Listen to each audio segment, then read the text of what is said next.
उधर से आ रहा है, उसको बोला उसने।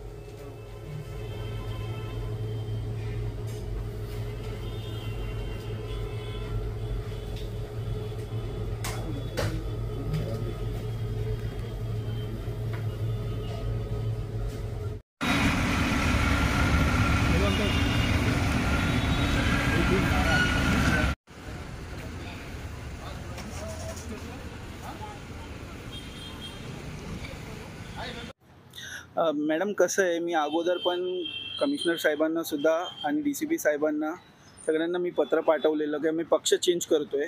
तेव्हा माझ्या फोनवरती आणि फेसबुकवरती आणि व्हॉट्सअपवरती धमक्या येतात, काय गद्दार गेला, हे गेला. BJP पक्ष सोडून मी इथे आलेलो मशालमध्ये, उद्धव बाळासाहेब ठाकरे हे पक्षात साहेबांच्या. तेव्हा येताना साहेब माझ्या फोनवरती सुद्धा धमक्या चालू आहे. आणि आज माझ्यासमोर येऊन मी इथे पाणीपुरी खायला आलो घरातून निघून, फक्त डायरेक्ट माझ्यावरती अटॅक झाला आणि चाकूनी वार झालाय. आणि ताबडतोब मॅडम मला ते माझी सेफ्टी हवं आहे. मी कमिशनर साहेबांना सुद्धा मी रिक्वेस्ट करतोय आणि माझे पक्षाचे जे प्रमुख उद्धव बाळासाहेब ठाकरे साहेब त्यांना सुद्धा मी रिक्वेस्ट करतोय का साहेब मला लवकरात लवकर प्रोटेक्शन द्यावं, ही माझी मागणी आहे. नाहीतर माझा जीव जाणार.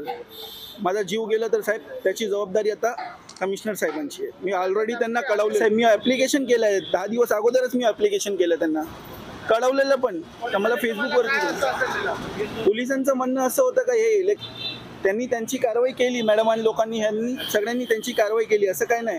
पण कसं आहे, प्रोटेक्शन मला नाही भेटलं तर माझा जीवाचा धोका आहे.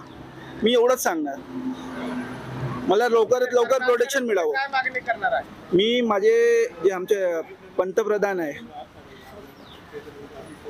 चा चेहरा आहे राहुल गांधीजी, त्यांना सुद्धा मी रिक्वेस्ट करतोय. आणि आमचे जे शिवसेना पक्षाचे प्रमुख आहे उद्धव बाळासाहेब ठाकरे सरांना पण मी रिक्वेस्ट करतोय. आणि आदित्य ठाकरे साहेबांना सुद्धा मी रिक्वेस्ट करतोय. आणि अजय चौधरी साहेब, अनिल देसाई साहेब आणि अरविंद सावंत साहेबांना सुद्धा माझी एक रिक्वेस्ट आहे का लवकरात लवकर मला प्रोटेक्शन मिळावं साहेब, ही माझी मागणी आहे. नाहीतर माझा जीव जाणार तर माझ्या घरातल्या लोकांना कोण उत्तरं देणार.